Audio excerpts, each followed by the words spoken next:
Brunch, a taste of Tobago. Now, before we went to the break, I would have indicated that this is our Agro Corner segment. Really important information is going to be passed. And my next guest is the Director of Primary Production Crops. Did I say it correctly? Correct. TADCO. Mr. Orwin Dillon joins us on the Brunch set. Mr. Dillon, thank you so much for giving us your time. Thank you for sitting with us. Thank you for having me. How are you this morning? Well, I'm enjoying life to the fullest. Yes, and that's always the best thing. Try to enjoy life. But we're talking about agriculture, and I know it's been the topic of so many discussions in terms of moving agriculture forward. But let's start with what are some of the issues or challenges that you guys have faced dealing with agriculture and pushing it to that pivotal point that it should be. There's so many challenges. I don't know where to start. Yeah, But I can tell you know. something. Where there's a will, there will be a way. Definitely. Over the years, there have always been the talk about moving agriculture. But I think there was the will to implement policies that will change the sector. Within recent time, I've actually seen some things being done to move agriculture forward, and I'm thankful for whatever has been done so far, but a lot needs to be done. I think the citizens as a whole need to see agriculture as very important for us going forward as a people. First, Yes. it was the culture of our parents. They were very much involved in agriculture. That has been pushed aside a lot by the younger people, and it's going to cost us a lot individually and collectively as the days progress. As we all see the price of food, where it is going to now, somebody has to provide it, and it's coming at a cost. Yes, definitely. As we go forward, a lot of people are thinking about homes, and people are not thinking about fruit, about agriculture. If you observe this morning, there are a lot of fruits in the fruit basket, and there's a reason why I did that this morning. Okay. I want to send a message. Okay. Within the last couple of months, a lot of people have been relocated, especially in the Crown Point area for the airport. All those people that were removed, fruit trees were removed. Yes. A lot of fruits were removed. Yes. And you ask yourself the question, where these people are going to live if they will be able to replant these fruits. Some of the varieties you may never get. Yeah. Nobody took the time off to choose to save the varieties of those fruits that would have gone. So probably some of them are gone forever. So agriculture, in your opinion, is not getting that treatment or that special. We're not looking specially into agriculture the way we should. And if you listen to budget, generally the national budget, you see the lump of the money goes to education, and now it's going to national security. Yeah. Not agriculture. Yeah. But at the end of the day, everyone need a meal to survive. Yeah. And it's about time we start focusing on agriculture. If we focus on agriculture, I believe we're going to spend less money in health, because the citizens of this country will be healthier people. Definitely. We no longer have to run and get supplements. We can get our fresh fruits and get our vitamins, mineral, whatever. We don't have to depend on the pharmacies. Exactly. And which brings me to food security. That has been a discussion that keeps popping up. But with the discussion, there never seems to be a way forward. Tell me your take on that. What do you think about that? I think it takes political will to implement policies that will actually move the sector forward. I can say for us at TADCO, we have already started doing things. For example, before there was never poultry contract farming in Tobago. There is no poultry contract farming in Tobago, and we plan to move it. We already involve farmers actually in the cassava industry, where they're actually planting cassava, and the company is going to take the cassava and add value to the cassava. So we actually start doing something. And I personally want to see people in Tobago plant more fruits. Yeah. It's needed. It's needed. Yeah. Our fruits are needed. It's a very, very important part of our diet for our own health. soursop is almost something that is going through the window. Mm-hmm. Soursop is so much dollars per pound, and there's so much health benefit Yeah. to soursop. Yeah, even the leaves. Even the leaves, everybody's Yeah. saying it's good for this, it's good for cancer, Yeah. whatever. But I'm saying we continue to destroy our fruit trees. Our grandparents and parents would have planted, and some people would have removed them only to build houses. Nobody's thinking about replanting fruit trees. Some of our children and grandchildren might never even know exactly what some of the fruits look like. Yeah. As a matter of fact, I just overheard one of the interns this morning say she never had a cocoa, she never saw cocoa seed, cocoa bean. Right. Yeah. Tell me this thing. Yeah, and that kind of takes you back because are we educating our No, youngsters? I don't believe we are. Because I remember from primary school, almost every primary school had a school garden that no longer exists in some primary school. Yeah. And I think that needs to be returned so from an early age, children can appreciate the importance of agriculture. Yeah. And I think schooling, I think educating at that time, because I remember we had a segment of our day where we had to have our garden tools. We had to go into the garden. We had to plow and uh, prepare the beds, put the seedlings in and, that kind of thing. And I know there used to be certain competitions that they would have. Okay, so what's a 4-H? They used to be 4-H. I was a Yes, 4-H in my yes, days. there was the competition, and they Yeah. would go to different Schools, schools yes. and judge each Yes, agricultural yes. project. You'd make natural products from some Yeah, of the yeah, produce and yeah. that kind of thing. But it seems to be, well, is it non-existent? Would you No, I say wouldn't, I it's wouldn't say non-existent. non-existent? I know 4-H still exists, but I think there needs to be a more aggressive approach to make sure all children are involved in agriculture. Yeah, We need farmers. yeah, we do. Most of the farmers are age. We do. Because I remember there was one time we had a career day. Yeah. My son, he was, I think, first year at the time, and there was career day. And I think there was one child out of the entire second year class that came just as a farmer. He Okay. had his basket with his produce, he had his gloves, he had some of his tools that he would use in the garden. And he was like only one out of the entire second year body of students. Amazing, eh? And he came just as a farmer. And I remember sitting and looking at this little boy. And he went up and he gave his presentation about the importance of fruits and vegetables. And and it was so welcoming because everyone else was dressed as what you would call, okay, civil servants. So Okay, you okay, had okay. police Yeah. officers and you had doctors, lawyers. But one little boy, I would never forget him. He was dressed as a farmer and he had his baskets and his tools. And it got me to thinking, are the policymakers meeting with the stakeholders? I don't think they're reaching the way they're supposed to reach. I don't think so. We're not seeing the results that we meant to achieve, especially with our young people where agriculture is concerned. The average young man come out of school and he probably is not in a government job. First thing you want to do is pull bull. You want to drive a car on the road. You want to drive a car. That's it in thing. You want a holding money job. Nobody's thinking about agriculture. And the truth be told, there's so much revenue that can be generated from agriculture. And the discussion obviously has to change It has to change. because we still have a lot of taboo that should not be there when it comes to agriculture. It should not be this. You see, in the early days, if you were not successful at school, the first thing your parents would have tell you, they're sending you to the estate to work. Yeah. So it look as a punishment. Punishment. It sounds Yeah. like a punishment for not being successful. But I can tell you, if you look around even in Trinidad, some of the wealthier people came from the farming background. Yeah.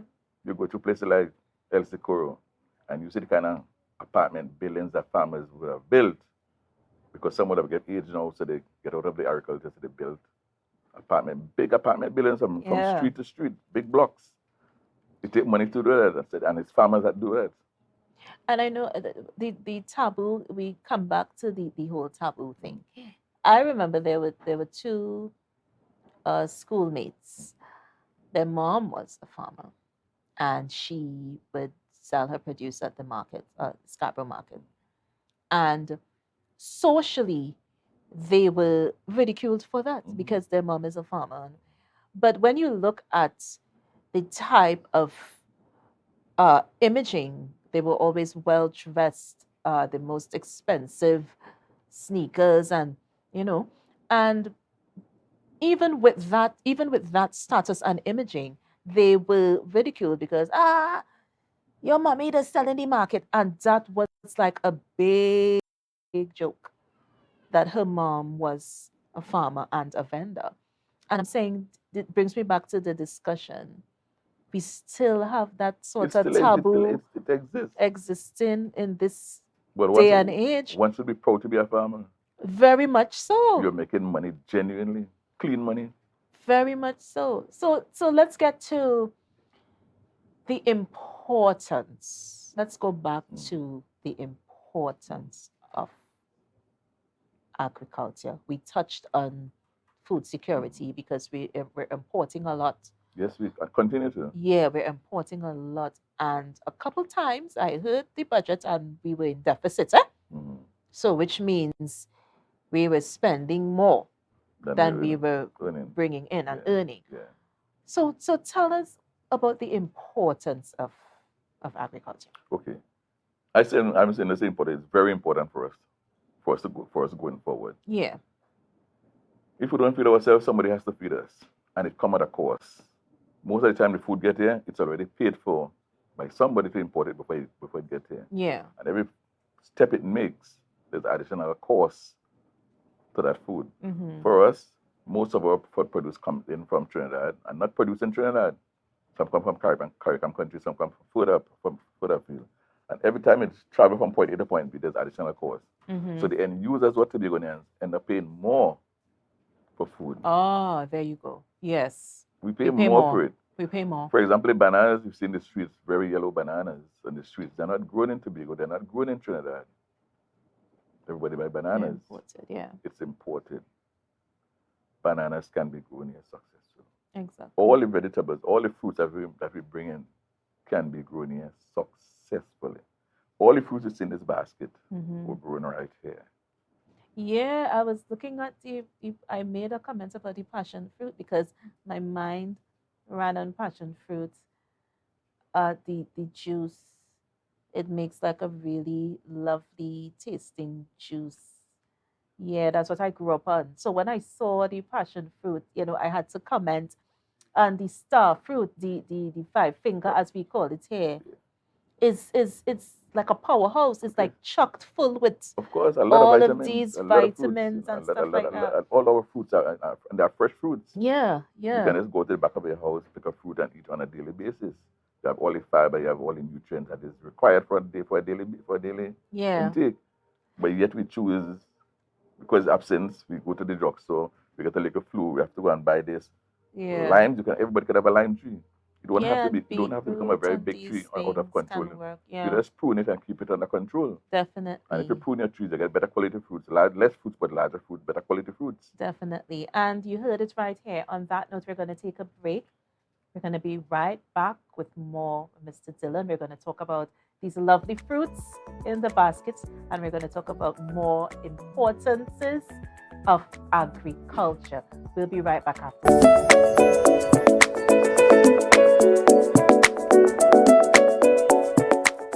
Back with Brunch, a taste of Tobago. Now, before we went to break, I was speaking with Mr. Orwin Dillon. He was speaking very passionately about the importance of agriculture.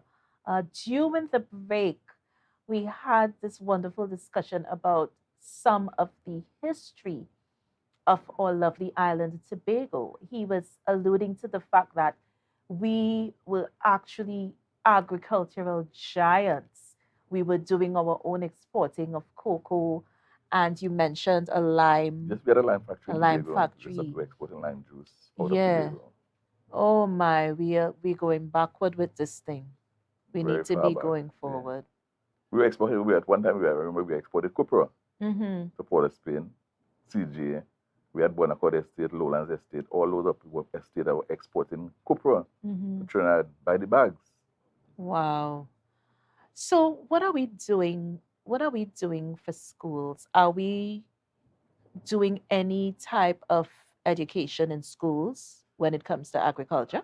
I'm not sure, and I would not like to say no, because I am aware of the fact that TATCO would have engaged some of the schools with chickens, having Okay. them involved in the growing of chicken. Poultry. Yes, some schools I know school guide I know exactly how productive it is, but I think it's something that needs to be looked at. It should be on the curriculum for all schools I think across the board. Okay. At least give the children an opportunity, give them a start, so they can have an option to choose as they go along. And do you see more young people getting involved in agriculture?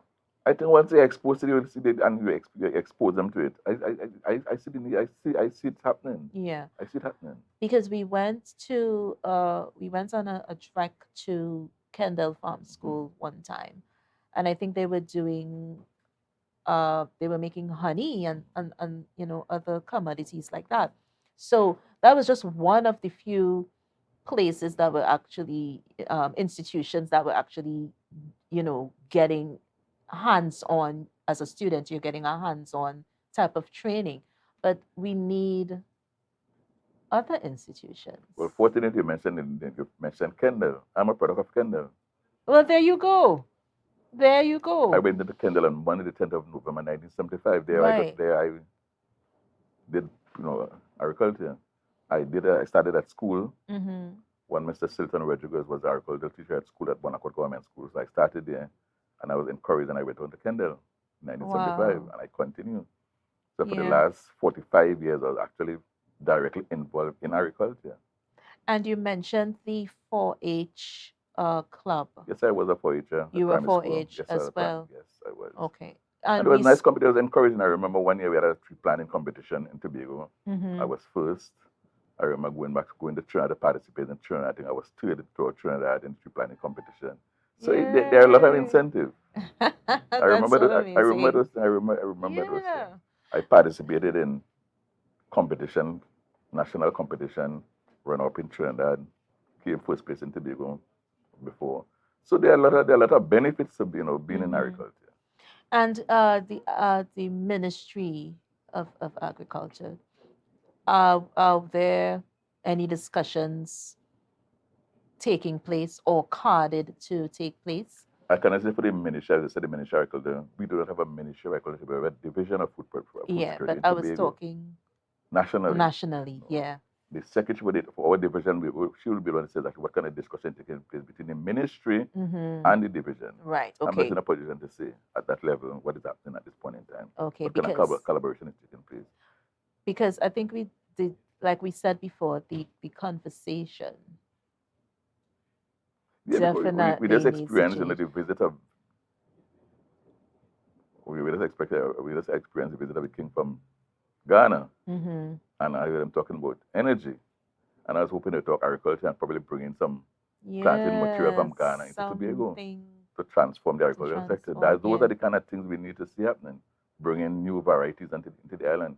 We are challenged with climate change. We need new varieties, yet we need, as much as we need our original fruits, we need to get new varieties that can deal with climate change.